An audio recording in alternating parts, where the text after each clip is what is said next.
አሁን ባለፈው አንድ ሰው ሲነግረኝ ነበር፣ አንድ ፓስተር ያደረገውን ሁላችሁም አካውንታችሁን አምጡትና ባንኩን ቡኩን እዚህ ያስቀምጡትና ኢየሱስ መቶ ሺህ ብር ያስገባላችኋል። ኧረ አያስገባም። ነውር እኮ ነው። በእውነቱ የማይጨበጥ ተስፋ መስጠት ነውር እኮ ነው። ያጋንንት ጠባያቸው ነው። የመናፍቃን ጠባያቸው ነው። ጌታ ኢየሱስ ይላል በቅርብ ቀን መኪና ይኖርሃል። ላይኖርም ይችላል። ነውር አይደለም ይሄ? መኪና ይኖርሃል ይለኛል ይላል። ባይኖረው አይጠየቅም። እዚያ በኋላ በቅርብ ቀን ባንኩ ይሞላል። ከየት መጥቶ ተጎልተህ ያልሰራውን? ነውር እኮ ነው። ያልዘሩትን ማጨድ ይቻላል? እንዲሁ የእነሱ ጅልነት እኮ አይደንቀኝም። የእናንተ እብደት ነው እኮ። እናንተ እብድ አይደላችሁም። እዚያ የሚያብዱትን ነው። እንዲሁ በጣም ነው እኮ የሚያስደንቀው በእውነት ማለት ነው። እንደዚህ አድርጎ እና እንደ ላባ አይደርስም እየመሰላቸው ሲደርስ እንጨናነቅበታለን ብለው የሚያደርጉ ሰዎች አሉ። እግዚአብሔር አሁን እንዲሁ እያለ የሚስቅ እግዚአብሔር አንዱ ያደረገውን ሰምታችኋል። እግዚአብሔር ስንት ሴቶችን ነው እግዚአብሔር ከኔ ውለዱ ብሏቸዋል እያለ ሲያጃጅል፣ አሁን ደቡብ አፍሪካ ታስሮ ያለ ከ60 በላይ ሴቶችን ነፍሰ ጡር አድርጎ ማለት ነው። አሁን ይህንንም እንግዲህ ጌታ ኢየሱስ ፈቅዶ ብሎ የሚቀበለ እብድ ንፍልል ማለት ይህ እኮ ነው። እውነት ነው የምነግራቸው። የማይጨበጥ ተስፋ አንሰማም። እስኪ በሉ የማይጨበጥ ተስፋ በሉ። ምን አንልም። ደግሞ ምንድን ነው የሚለው መጽሐፍ? የሚታይ ወዘሰ ዘያስተሪ ኢኮነ ተስፋ፣ የሚታየው ተስፋ አይደለም። እስኪ በሉ ሁላችሁ የሚታየው በሉ። ምን አይደለም? ተስፋ አይደለም። በሚታይ ጤና ይሰጥሃል። በቅርብ ቀን በእግርህ ትሮጣለህ። በቅርብ ቀን በእጅህ ትሮጥ። ምንድን ነው እንደዚህ ያለ ነገር? ዘሐመ ምስለ ክርስቶስ ይነግስ ምስለ ክርስቶስ እምከመ አረይነ ሕማመ ምስሌሁ ከማሁ ንኤሪ ክብረ ምስሌሁ። ቅዱስ ጳውሎስ ያለው በመከራ ከመሰልነው በክብር እንመስለዋለን። ከክርስቶስ ጋር እንሞታለን፣ ከክርስቶስ ጋር እንነሳለን። የሥጋ ስብከትን ተስፋ የሚያስደረግ የላባ ስብከት ይሄ ነው። ዝቁርቁሩን ውሰድ የሚል አይደርስም መስሎት ነው። ኋላ ምን አደረገ? ያዕቆብ የዋህ ነው፣ ሞኝ ግን አይደለም። ቅድም እንደተነገር ነው። 3 በትሮችን ወሰደና ላጣቸው። 2ቱን ላጣ፣ አንዱን ቅጥልጣል አደረገው። ቅጥልጣል ወይም ሸመለመሌ ምን ማለት መስላችሁ? አሁን የሆነ ጫፍ ላይ ይልጠዋል፣ ቀጥሎ አይልጠውም፣ ይቀርጸዋል ማለት ዝጉርጉር ማለት ነው። ኋላ እነዚያን አንድ ነው በደንብ አድርጋችሁ እንድሰሙ። 2ቱ ተልጧል፣ አንዱ ብቻ ነው ወስዶ አገንዳው ያደርገዋል። አገንዳው ሲያደርገው በጎቹ ያንን እያዩ እንዲጠጡ ያደርጋቸው። ሲጠጡ ደግሞ አውራ በጎች መጥተው አንድ እንዲሆኑ ያደርጋቸዋል። ከዛ በኋላ ያንን እያዩ ሲጠጡ፣ አንስት በጎች ያን እያዩ ሲጠጡ፣ አውራ በጎች መጥተው ደግሞ አንድ ሲሆኑ ያንን ብጥር የመሰለ ይጸንሳሉ። ጠቅላላ በጉ ሆነ ምን እንደሆነ ዝጉርጉር። ደውኩ ይገርማል እኮ ጠቅላላ የሚወለደው በሙሉ ምን ሆነ? ዝጉርጉር እንዲሆነ። ይህንን ይዘው ሊቃውንቱ ሴቶች እንደው አንዱ ነው ያለ፣ ሴቶች ወንድ በተመኙበት ቀን ሌላ ወንድ ሲያልፍ እንደው በሜዳው ተመኝተው ማታ ከባላቸው ጋር ካደሩ የቀኑን ሰው የሚመስል ሊወልዱ ይችላሉ። ይሄ በጣም ችግር ነው ማለት ነው። ይሄ በጣም ችግር ነው። ከዛ በኋላ ሰውየው ምን ሊል ይችላል? ከማን የወለድሽ ይል ያ ልጅ ደግሞ ያ ሰውየው ቁጫን ሰውዬ አስቸጋሪ ነገር ነው እውነቱ ማለት ነው። ስለዚህ ለዚህ ብልሃቱ ምንድን ነው የሚያስፈልገው? ዓይንን መመለስ። ነግሬያችኋለሁ። እስቲ ዓይንን መመለስ በሉ። አዎ ቅዱስ ዳዊት ያለው ይሄ ነው። ሚጦላ አይንቴ ከመይራ ከንቶ፣ ዓይኖቼ ከንቱ ነገርን እንዳያዩ መልስልኝ። እስኪ በሉ ዓይኖቼ በሉ ከንቱ ነገርን እንዳያዩ ምን በልልኝ ነው? መልስልኝ። ዓይንን መመለስ እንዴት ያለ መልካም ነገር ነው ማለት ነው። እንደው በዚያው የሥጋውን የምናውገው ትዳሩም እንዳይበጣበጥ ብዬ ነው ይሄን ያመጣሁት እንጂ ሐሳባችን ሌላ ነው። ዝጉርጉር ተወለዱ። ከዚያ በኋላ ዝጉርጉር ተወለዱ። ከዚያ በኋላ ምልክት ያላቸው በጎች በሙሉ የማን ሆኑ? አረ ንገሩኝ በሞቴ ርዕሳችን ላይ ደረስ። ትምህርታችን ይጨርስ ነው። ዝጉርጉሮች የማን ናቸው? ምልክት የሌላቸው የማን ናቸው? የላባ ናቸው ማለት። ከዛ በኋላ ያዕቆብ ያንን በግ ካተረፈ በኋላ እግዚአብሔር ምን አለው? ወደ ቤቴል ተመለስ አለው። ተመለስ እንግዲህ አንተን ወደ ተግድሮ ለአንተ ወደ ተገለጥኩበት አባትህ አብርሃምን ከካራን ከካላውዲዮን አውጥቼ በመስዋዕት መሰዊያው ላይ በተገለጥኩበት ላንተ በታየውበት ላንተ በተገለጥኩበት ለአባት ለይስሐቅ በታየውበት የወርቂቱን መሰላል ወዳየባት ወደ ቤቴል በጎችና ቤተሰብን በሙሉ ይዘህ ውጣ አለው። አባታችን ያዕቆብ ብዙ ነፍስ ሆኖ ዘመድ አፍርቶ ልጆቹን ይዞ በጎችን አስከትሎ በጣም ብዙ ሺህ በጎችን ይዞ ወደ ቤቴል ተመለሰ። እኛንም ሁላችንንም ይመልሰን እግዚአብሔር። አሁን በዚህ ዘመን ስታዩት ሁሉ ነገር ከባድ፣ ማግባት ከባድ ነው፣ መመንኮስ ከባድ ነው፣ መስጠት ከባድ ነው፣ ሌሊት ተነስቶ መጸለይ ከባድ ነው፣ መታረቅ ራሱ ከባድ ነው፣ ውሸታም አለመሆን ከባድ ነው፣ እውነት መናገር በራሱ ከባድ ነው፣ መጾም ከባድ ነው፣ መብላትም ከባድ ነው፣ ማውጋት ከባድ ነው፣ ጓደኝነት ከባድ ነው፣ ክህነት ከባድ ነው፣ ዲቁና ከባድ ነው፣ ሴትነት ከባድ ነው፣ ወንድም ጾታም ከባድ ነው። ዝም ብሎ መኖር ከባድ፣ ቤት መስራት ከባድ፣ ቤት አለመስራትም ከባድ፣ ማግባትም ከባድ፣ አለማግባትም ከባድ፣ ብቻን መኖርም ከባድ፣ ከሰው ጋር መኖርም ከባድ፣ ሁሉ ነገር ከባድ። የሚያቀለው ምንድነው? ለነ ቅዱስ ቂርቆስ እሳት ራሱ ቀላል ነበር። ለነ ቅዱስ ጊዮርጊስ መንኮራኩር ራሱ ቀላል ነው። እግዚአብሔር የሚወደው ነገር በምድር ላይ አንድ ነገር አለ። የሚወደው የሕግ አይነት ነው። እሱ ምን ይባላል መሰላችሁ? ሰውን ካለመውደድ በላይ በዚህ ዓለም ክስረት የለም፣ ጥፋትም የለም። ሰው ትልቅ ሀብት ነው። አንድ ሰው ማለት በአምላክ ስጋና በአምላክ ደም የተገዛ ውድ ፍጥረት ማለት አንድ ሰው ማለት። እሺ ቡጢ ነው የምትፈልጉት? ውድድር ነው የምትፈልጉት? ኑን ያሳያችሁ፣ እኔ ያሳያችኋለሁ። አንዱ ሰማይት ጋኔንን በውጢ ብሎ ሲጥለው ያሳያችኋለሁ። እንዴ የሚደክም ሰው በውጢ ብሎ ስለጣለ ያን ለምትመለከታል እግዚአብሔር የሚያሳያችሁን ትሪት አታዩም እንዴ? ዳዊት ጎልያድን ሲጥለው ተመልከቱ። ሙሴ ፈርዖንን ሲጥለው ኑ ተመልከቱ። ኤልያስ አክዓብና ኤልዛቤልን ታግሎ ሲጥላቸው ኑ ላሳያችሁ። አጋንንት ባንድ አቡነ ዘበሰማያት ሲንቀጠቀጡ ኑ ላሳያችሁ።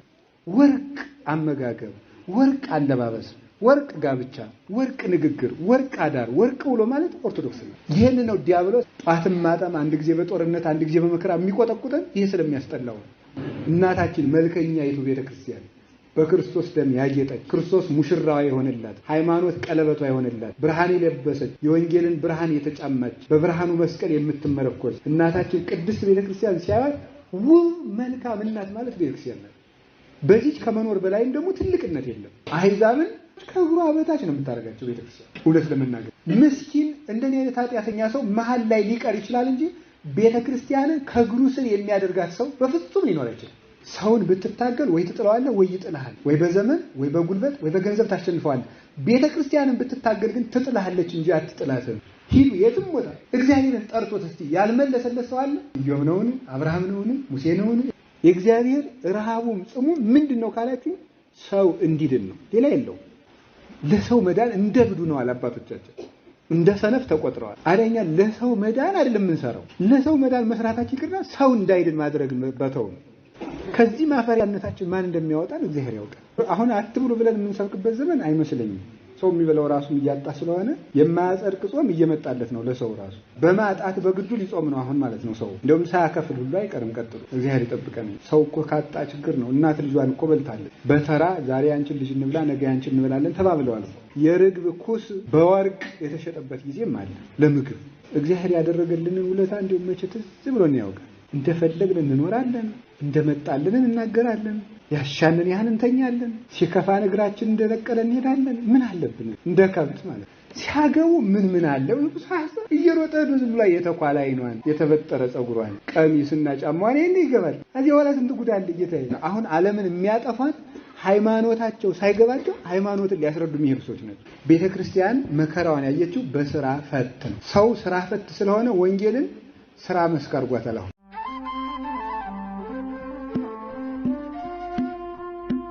በስመ አብ ወወልድ ወመንፈስ ቅዱስ አሐዱ አምላክ። በስመ አብ ወወልድ ወመንፈስ ቅዱስ አሐዱ አምላክ። በስመ አብ ወወልድ ወመንፈስ ቅዱስ አሐዱ አምላክ። ቅድመ ዓለም የነበረ ዓለምን በካህሊነቱ የፈጠረ ይህንን ዓለም በቸርነቱ የሚመግብ ስጋችንን ለብሶ ያዳነን ፈጣሪያችን መድኃኒታችን ኢየሱስ ክርስቶስ በሀብት ስቦ በረድኤት አቅርቦ በቅዱስ ቦታው ስለሰበሰበን ቅዱስ ፈቃዱን ሆኖ ቃሉን እንድንማር ስለፈቀደልን ስለ ቸርነቱ ሁሉ ከባሕርይ አባቱ ከአብ ከባሕርይ ሕይወቱ ከመንፈስ ቅዱስ ጋር ትክክል ለምትሆን መንግስቱ ዛሬም ዘወትርም ምስጋና ይድረሰው። የእናታችን የቅድስት ድንግል ማርያም የቅዱሳን መላእክት የቅዱሳን ነቢያትና የቅዱሳን ሐዋርያት የቅዱሳን ሰማዕታት የቅዱሳን ጻድቃን የቅዱሳን ሁሉ በረከታቸው ይድረሰን። የተወደዳችሁ አባቶቻችን ካህናት፣ ወንድሞቻችን ዲያቆናት፣ የጌታችን የመድኃኒታችን ኢየሱስ ክርስቶስ ክቡራን ገንዘቦቹ ወገኖቹ የምትሆኑ አባቶች መነኮሳት፣ እናቶች መነኮሳያት፣ ምዕመናን ሁላችሁ አንድ አምላክ በሚሆን በአብ በወልድ በመንፈስ ቅዱስ ስም እንደምን ሰነበታችሁ? እንደምን ዋላችሁ? እንደምን አመሻችሁ? ቸሩ አምላክ እግዚአብሔር በቸርነቱ ለዚህ ቀን ስላደረሰን ስሙ የተመሰገነ ይሁን። በመካከላችን ተገኝቶ እንዲያስተምረን ቅዱስ ፈቃዱ ይሁንልን። እንኳን አደረሳችሁ። እንኳን አደረሳችሁ። እንኳን አደረሳችሁ እና እግዚአብሔር ከኛ ጋር ይሁን። አጭር ለሆነ ጊዜ ነው የምንማማረው ዛሬ። አጠር ላለ ጊዜ በምን ርዕስ ምን ላስተምር ማለት ቀላል እንዳይመስላችሁ በጣም አስጨናቂ ነው። እናት ለልጆቿ ምን ላቅርብ ከምትለው በላይ መምህር ምን ላስተምር ብሎ መጨነቅ አለበት። አሁን ግራ የሚያጋባው ነገር ደግሞ በኋላ እስቲ ተጨንቃ ያመጣውን ትምህርት እናያለን ያላችሁ እንደሆነ ነው። ይሄ በጣም አስጨናቂ ነው እና አንድ ሰውዬ ያሉ ተውሮ የተባለውን እንገራችሁ። ልጃቸው የቤተክርስቲያን መርጌታ ሆኗል። እሳቸው ደግሞ ቄስ ብቻ ናቸው አሉ እና ኮት ያደርጋሉ። ልጃቸው መርጌታው ኮት አድርገው በከተማው ያው ሻሽ ሳይጠመጡ ይሄዳሉ። አይ የዛሬ ልጆች ኮት ለብሳችሁ በቤተክርስቲያን ትቀልዱባታላችሁ። እኛ ድሮ ደበሎ ለብሰን ነው የተማርነው። እስቲ ደበሎ ለብሰህ የተማርከውን ትምህርትና አምጣው አልዋው ይባላል ማለት ነው። እና እንደዚህ እንዳትሉ ዛሬ የቤተ ክርስቲያኒቱ የቅዱስ ያሬድ ሥርዓት እንደሚያዘው ወንጌሉ የሉቃስ ወንጌል ምዕራፍ 12 ነው። ግን ዛሬ ሳምንት አስቀድመን ስለተማማርንበት ዛሬ ሌላ ርዕስ ነው የምንማማረው ማለት ነው። ይህንን ምዕራፍ የዛሬ ሳምንት ተምረነዋል እና ዛሬ ደግሞ ያው ወንጌል ነው የተነበበ። ያንን ስለተማማር ነው ዛሬ አንደግመውም ማለት። ስለዚህ ዛሬ በግብረ ሐዋርያት ቄሱ ካነበበልን ታሪክ አንዱን እንወስድና እሱን እንማማራለን ማለት ነው። እንግዲህ በቤተክርስቲያን ውስጥ ቅዳሴ ሲቀደስ ምድምድ ይደረጋል፣ ምስባክ ይሰበካል፣ የቅዱስ ጳውሎስ መልእክት አንድ ይሰበካል ወይም ይነበባል፣ ከቅዱሳን ሐዋርያት መልእክት አንድ ይነበባል፣ የሐዋርያት ሥራ አንዱ ይነበባል፣ ከዚያ በኋላ ወንጌል ይነበባል፣ መጨረሻ ላይ ሃይማኖተ አበው ይነበባል ማለት ነው። ምስባክ የሚሰበክበት ምክንያት ከብሉይ የቅዱስ ዳዊት ከሶስት መስመር ያልበለጡ መዝሙራት ቃላት ይዘመራሉ። ያ ቤተክርስቲያናችን እናታችን ቅድስት ተዋሕዶ ኦርቶዶክሳዊት ቤተክርስቲያን በነቢያት መሰረት ላይ የቆመች መሆኗን ለማመልከት ነው። ከነቢያት አንዱ ቅዱስ ዳዊት የተመረጠበት ምክንያት ስለ ሐዲስ ኪዳን አብዝቶ በግልጽ ትንቢት በመናገር የሚታወቀው መጀመሪያውን ድርሻ የሚወስደው እሱ ስለሆነ ነው። ቀጥሎ ነብዩ ኢሳይያስ ይመጣል ማለት ነው። እንዲህ ያለው ትምህርት በቤተክርስቲያን ትምህርት ባለፈው እንደነገርኳችሁ ደረቅ ሐዲስ ይባላል። ደረቅ ሐዲስ ማለት በቀጥታ ዝም ብሎ ትርጉሙ በሐዲስ ኪዳን ሲፈጸም የሚታይ ማለት ነው። ሰም ሳይለብስ ወይም ደግሞ በምስጢር ቃላት ሳይሸፈን ቀጥታ እጆችን እግሮችን ቸነከሩኝ፣ ዮርዳኖስ ሸሸች፣ በመብሌ ላይ ሐሞት ጨመሩበት፣ ልብሶችን ዕጣ ተጣጣሉ፣ አጥንቶች ሲቆጠሩ ገረፉኝ። ይህን የመሰለ እግዚአብሔር በእልልታ አረገ፣ እግዚአብሔር በግልጽ ይመጣል፣ በኤፍራታ ሰማ ነው። ይህን የመሰሉ ነገሮች ደረቅ ሐዲሶች ናቸው። ስለዚህ ከዚህ የተነሳ ሁለተኛ ደግሞ ለእግዚአብሔር ቅርብ ወዳጅ የቅዱስ ዳዊትን ያህል የለም በእውነቱ። የስሙ ትርጓሜ እንኳን ልበ አምላክ የአምላክ ልብ ማለት ነው። ጥቡ ማለት ነው ብለው የሚተረጉሙ ሊቃውንትም አለ። ተጨማሪ የግብር ስሙ ትርጉም ነው ይሄ። ዳዊት ማለት ጥቡ የጸና ጽኑ ማለት ነው። ግን መሰረቱን የሚይዘው የአምላክ ልብ የተባለበት ምክንያት እግዚአብሔር ቅድመ ዓለም በአብ ልብነት የመከረውን በወልድ ቃልነት የተናገረውን በመንፈስ ቅዱስ ሕያውነት የጠበቀውን ምክሩንና ምስጢሩን አስቀድሞ በትንቢት መነጽር አይቶ የተናገረ ስለሆነ ልበ አምላክ ይባላል። ዋናው ደግሞ ልበ አምላክ ያሰበው እግዚአብሔር የሚወደው ነገር በምድር ላይ አንድ ነገር አለ። የሚወደው የሕግ አይነት ነው። እሱ ምን ይባላል መሰላችሁ? ፍቅር ይባላል። አናውቀውም እንዴ አላችሁ እንዴ? አላላችሁም? ፍቅር ነው የሚባለው እሱ። እግዚአብሔር የሚወደው የመጀመሪያው ሕግና የመጨረሻው ሕግ ነው ይሄ ፍቅር የሚባለው። ምክንያቱም ሰው ትልቅ ሳለ ማንን ይመስላል ንገሩኝ በሉላችሁ። ሲወርድ ደግሞ ማን እንደሚመስል ተመልከቱት። መዝሙር 48 ቁጥር 12 ላይ ሰብሰን ዘክቡር ኡት ያይመረ ወኮነ ከመንስሳ ዘአልቦ ልብ። ሰው ግን ክቡር ነበር አላወቀም፣ ልብ እንደሌላቸው እንስሳ ሆነ አለ። ሰው ጻድቅ ሲሆን እግዚአብሔርን ይመስላል፣ ኃጢአት ሲሰራ ግን እንስሳትን ይመስላል። አሁን ምን አደረገ? ሰው ወረደና ግዛቸው የተባሉትን አውሬ መሰለ ሰው ተባለ።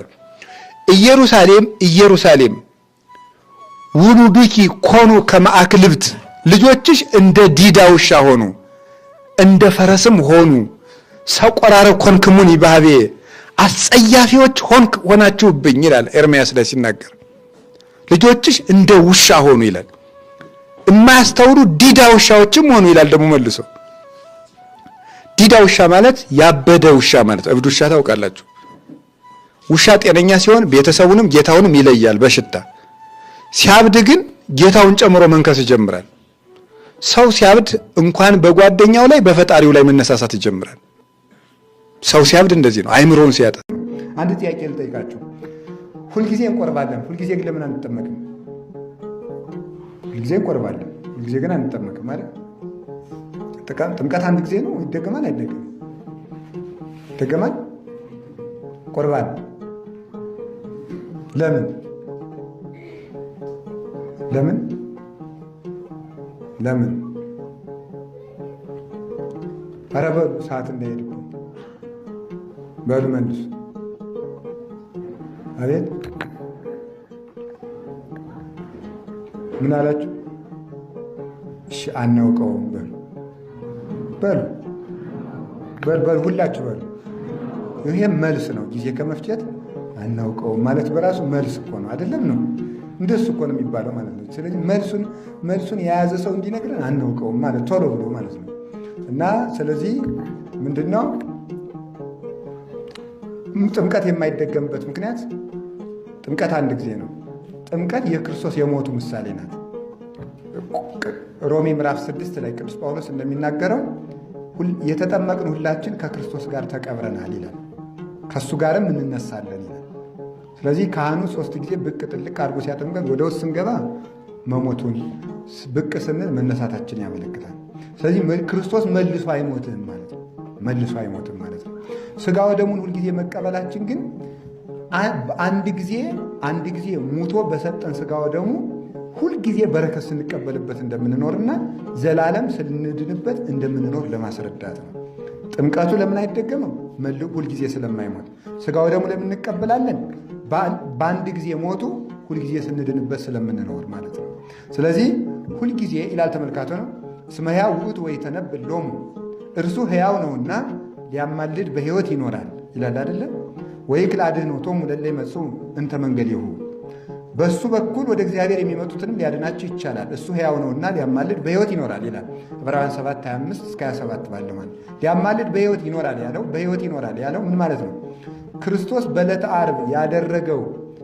ዓርብ ሞቱ ባደረገው ካሳ በሕያው ሥጋውና በሕያው ደሙ ሲያስታርቃቸው ይኖራል ነው። ሊያማልድ በሕይወት ይኖራል ማለት ሥጋውን እየካሰ ደሙን እየካሰ ይቅር ሲል ይኖራል።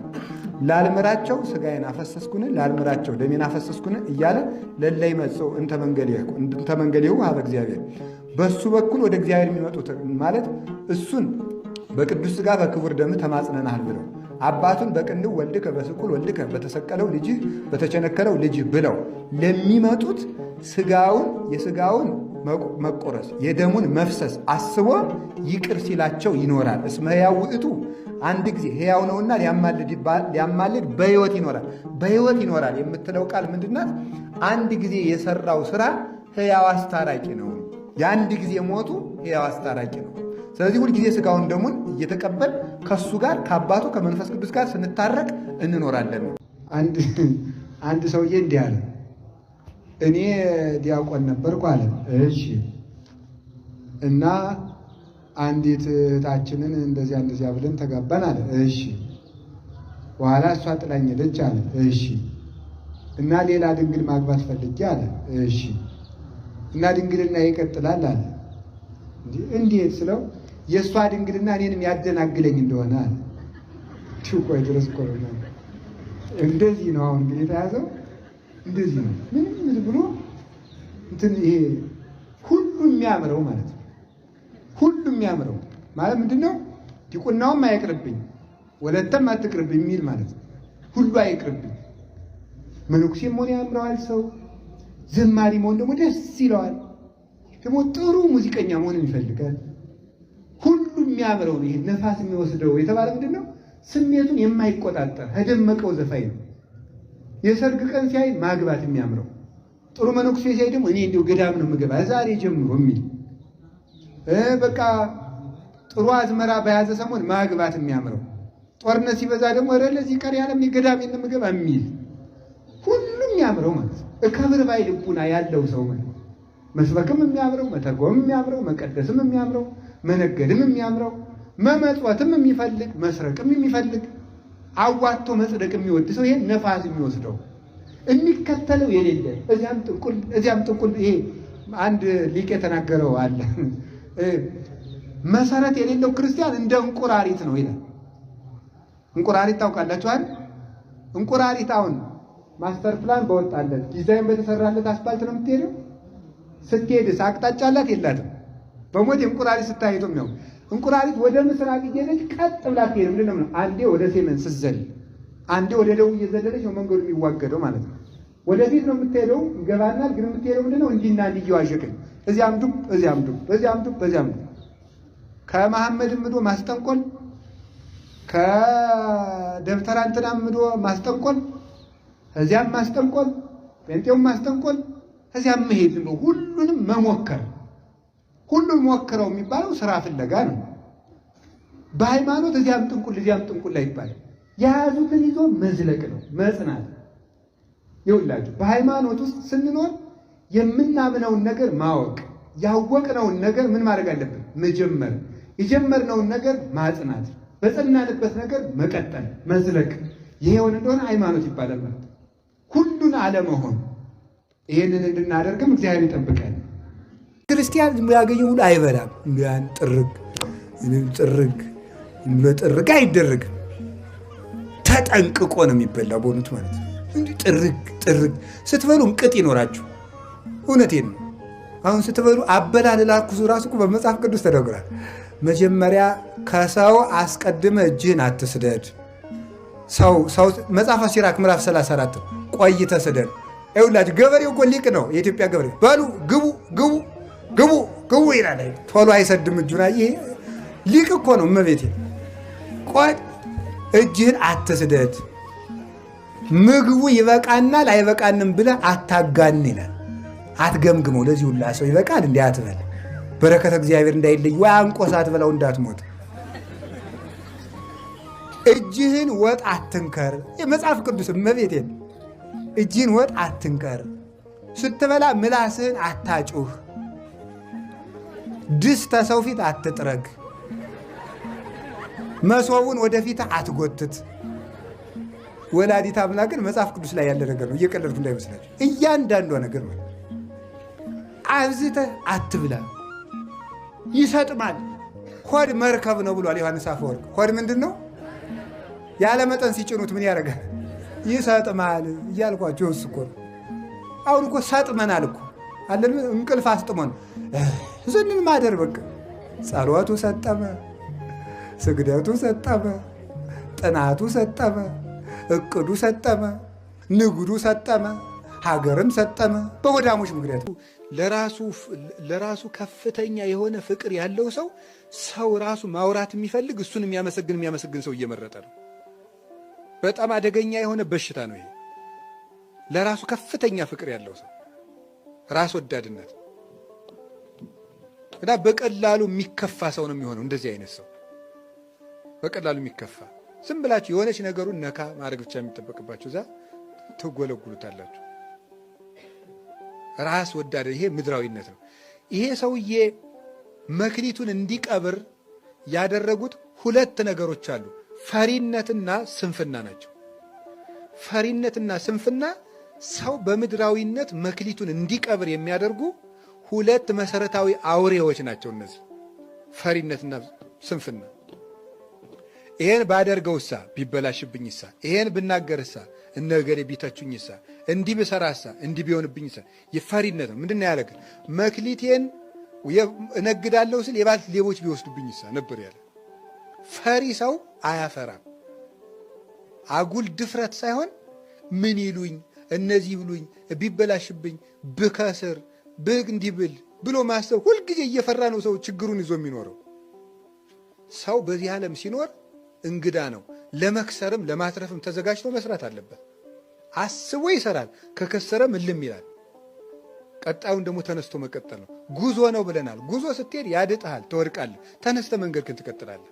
ገንዘብ ይላል ዝሙት የገንዘብ መጥረቢያ ነው ይላል። ምሳር ዝሙት በሉ የገንዘብ ምንድን ነው? ጥሩ ዘመን ማየት ከፈለክ አፍህን ጠብቅ። ሞኝ በማይናገርበት ጊዜ ይናገራል፣ በሚናገርበት ጊዜ ደግሞ ዝም ይላል። ጅል ይሄ አይደለም። ጅል አይሄድ አይንቀሳቀስ። ጅል ዝም ማለት ሲገባው ይናገራል፣ መናገር ሲገባው ዝም ይልና እያጨበጨበ ይሄዳል። ጅል እንደዚህ ያለው። ጅል አንሆን። አፋችን ክርክም። ለውጥ ለማያመጣ ሰው መናገር አይገባም።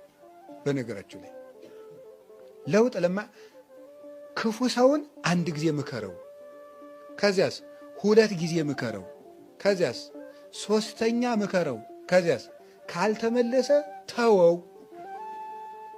ከገፋበት ግን ክፉ መሆኑን ለሌላ ሰው ንገርበት፣ እንዳይጎዳ ሰው እንዳይጎዳ። ካልተመለሰ ክፋቱን አሳውቅበት እንዲያፍር። አንተ ግን ተወው።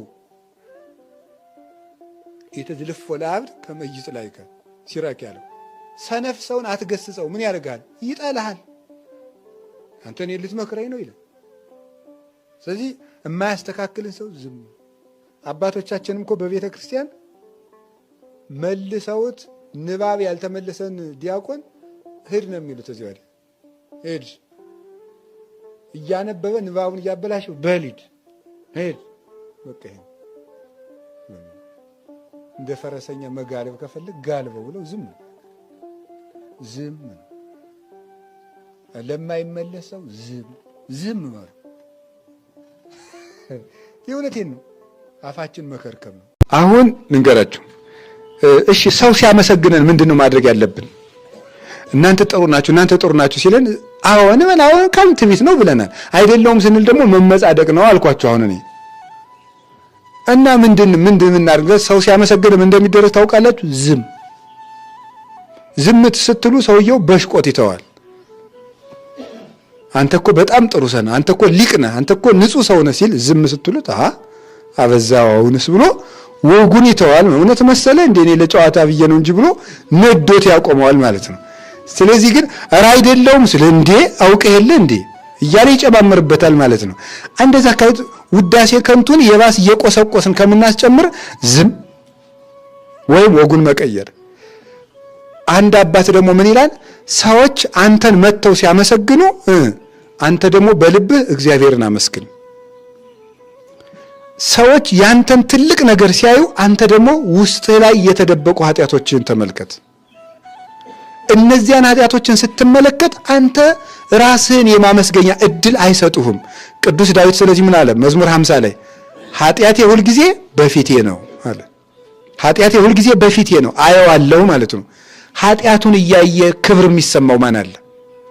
እነዚያ ሰው ፊት የማያቆሙ ውርደቶቹን እያየ ትልቅ ነኝ ብሎ የሚያስብ ማን አለ? ማንም አያስብም። ቆይ ቴዎድሮስ መድኃኒት ቤት፣ አስቴር መድኃኒት ቤት ሲባል አይቆጡ። እስቲ ሂድና እዚያ ባለ መድኃኒት አቤት ኢየሱስ ብቻ ነው መድኃኒት ይሄን ዝጋ በለው እስቲ ሂድና። እሱማ ናትክን ይልሃል። እመቤታችን ስለማትልህ ትሳደባለህ ማለት ነው። እኮ ይገርማል።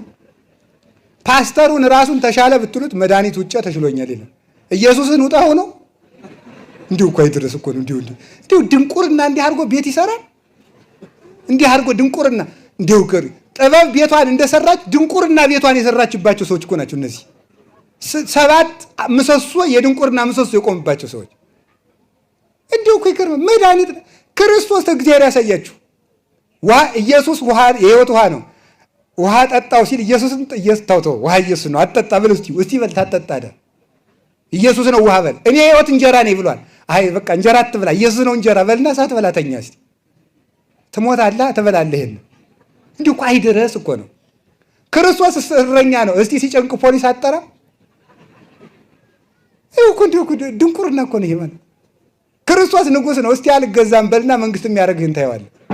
ንጉሴ ክርስቶስ ብቻ ነው በልና የጸጋ አለ የባህሪ አለ። ክርስቶስ ብርሃን ነው። እስቲ ባትሪ ያልበው ሆድና እንቅፋት ወግሮ ሲጥልህ እንዲሁ እኮ ነው።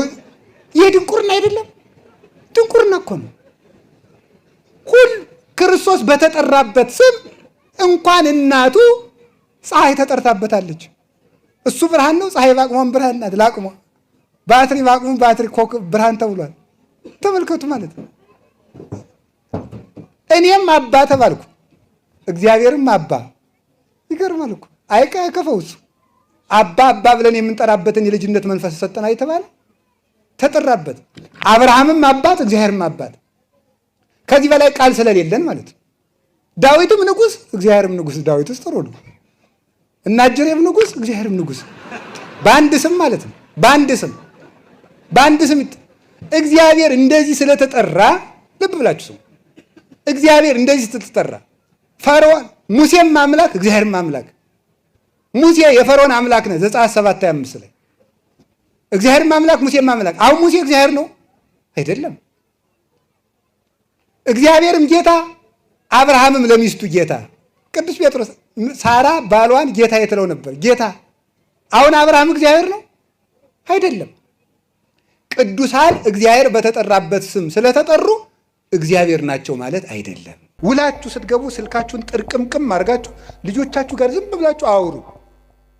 ሚስቶቻችሁ ባሎቻችሁ ጋር አውሩ። ቁጭ ብላችሁ ማውራት አለባችሁ። ወሬው ቢረባም ባይረባም ነው። አይ እንደው የእሷን የማይረባ ወሬ ከምሰማ ትንሽ መረጃዎችን ባዳምጥ። አይ በእግዚአብሔር አምኖ ያፈረ ሰው አለን? በእግዚአብሔር አምኖ ያፈረ ሰው ማን ነው? እስኪ አሁን በእግዚአብሔር አምኖ ያልመገበው ማን ነው? ለእስራኤል መና ከደመና አላወረደም? በእግዚአብሔር አምኖ ያልመገበው ማን ነው? ጉድጓድ ውስጥ የተጣለ ዳንኤልን ከኢየሩሳሌም እስከ ባቢሎን ድረስ ስንቅ አቀባይ ወስዶ ከተዘጋ ጉድጓድ ውስጥ መግቦት ቅዱስ ሚካኤል መግቦት አላረገም? ዕንባቆም እህል ለሚያጭዱ ሰዎች ሊያቀብል ሲሄድ ምንድነው ያለው?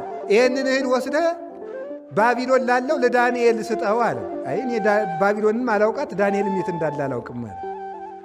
ሴት ቅቤ ቅሏን በአንዲት በማንጠልጠያ ይዛ እንደምትሄደው ቅዱስ ሚካኤል ዕንባቆምን በአንዲት የጠጉሩ ዘለላ አንጠልጥሎ ወስዶ ዳንኤል ከተዘጋበት ጉድጓዱን ሳይከፍት መግቦት መልሶ ወጥቷል ማለት። ስለዚህ ትንኝን እንኳን የማይረሳ እግዚአብሔር በምግብ አሰበኝ ብሏል ዳንኤል። ትንኝን የማይረሳ እግዚአብሔር በምግብ የረሳው ሰው እግዚአብሔር ማን ነው?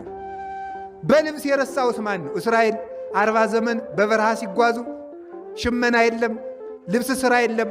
አንድ ጊዜ ልብስ ለብሰውት የወጡት ልብሳቸው ሳያልቅባቸው 40 ዘመን ለብሰውት ኑረዋል። እስራኤል ጫማ አልወለቀ ልብስ አላለቀ የተባሉ ለዚህ ነው። ልብስ አላለቀባቸውም። በልብስስ እግዚአብሔር አምኖ በልብስ የታማ ማን ነው? ውሃ ሞልቶበት እግዚአብሔር ያላሻገረው ሰው ማን ነው? ማንም። አባ አለው አንዱ ሂዱ፣ አቤት በዚህ ገዳም ምን ስታደርጉ ነው ቀኑን ሙሉ የምትውሉታል? ስንወድቅ ስንነሳ ነው የምንውላል። ያ ማለት ምን ማለት ነው? ጠዋት ተስተካከል እንላለን፣ ከሰዓት ምን እናደርጋለን? እንበድላለን። ተጓዦች ነን፣ ፍጹማን አይደለም። እንደዛ ከሆነ እየተሳሳትንም ቢሆን እንማራለን። ኃጢአት እየሰራንም ቢሆን እንማራለን። እየበደልንም ቢሆን እንማራለን። ከዛ አንድ ቀን እናፈራለን። እኛ ፍሬ ለቃሚዎች አይደለም። የሚያስጨንቀን ነገር የለም። ዘሩን እናዳፍን። ኮትኩቶ ለፍሬ የሚያበቃው ደግሞ መንፈስ ቅዱስ ነው። አንደኛ ቆሮንቶስ ምዕራፍ 1 ላይ ሲናገር ጳውሎስ ተከለ፣ አጵሎስ አጠጣ፣ ማን አሳደገ ነው የሚለው? እግዚአብሔር አሳደገ። የተማርነውን ዘር ማሳደግ የእግዚአብሔር ድርሻ እንጂ የኛ አይደለም። ነገ እንለወጣለን። ስለመለወጣችን ስላለመለወጣችን አትጨነቁ። ዝም ብላችሁ ተማሩ። አታስቡ አላልኩም፣ አትጨነቁ ነው ያለው። ተማሩ። ስትማሩ ቆይታችሁ መሄዳችሁ አሁን ኃጢአት ስትሰሩ ትችላላችሁ። ቢቻል አትስሩ፣ አንስራ። ባይሆን ግን ተመልሰን መተንም እንማር፣ እንስተካከላለን። ሐዋርያት እየተማሩ ሳቱ፣ እየሳቱ ተማሩ። መጨረሻ ላይ ያለ ስህተት እውነተኛ ሆነው ቀሩ። እየተሳሳቱ ነው የተማሩት፣ እየተማሩም ተሳስተዋል። ብዙ ቀን ስተዋል፣ የነገራቸውን ረስተዋል። ጌታ ሰብኳቸው እንኳን ብዙ ቀን ተሳስተዋል። እንኳን ሰው በጎደሎ እውቀቱ ሰብኮን ይቅርና። ስለዚህ ነገ እንስተካከላለን። ቃሉን በደስታ እንስማ። የእግዚአብሔር ዘር ነው። ለዚያ ማንም ጎርባጣ መሬት እንዳይኖር ልባችን አስተካክለን ነው። ዛሬ እግዚአብሔር ሊዘራብኝ ነው በእኔ ልብ ላይ። ጌታዬ ኢየሱስ ክርስቶስ ሆይ እንደ በጎ አዝመራህ ቁጠረኝ። በጆሮዬ ውስጥ እንክርዳድ ከሚዘራብኝ ክፉ ጠላት ጠብቀኝ። የሻከረውን ልቡናዬን አንተ አለስልሰህ ዝራበት። በመስቀልህ ርፍነትም ልቡናዬን ረሰው ብለን እንጸልይ። ቃሉ ብርቱ ነው። ቃለ እግዚአብሔር ይመትር ነደ እሳት፣ ቃለ እግዚአብሔር ያድለቀልቁ ለገዳም።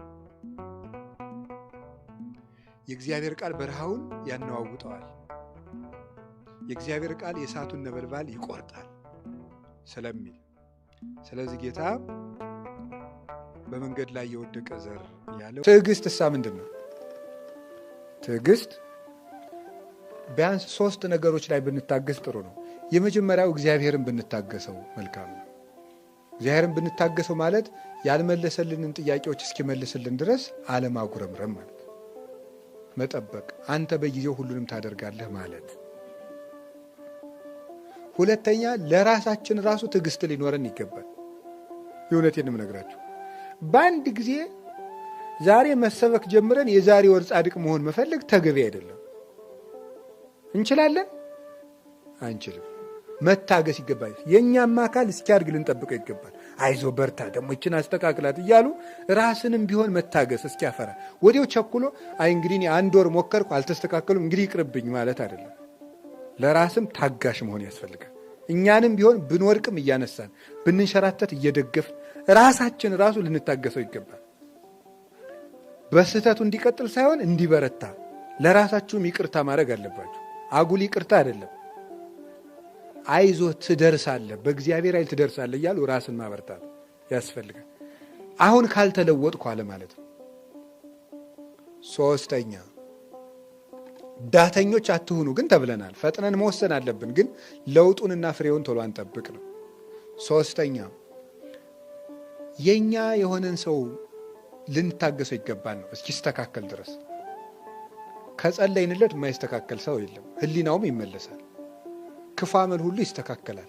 ዲያብሎስ ብቻ ነው የማይስተካከለው።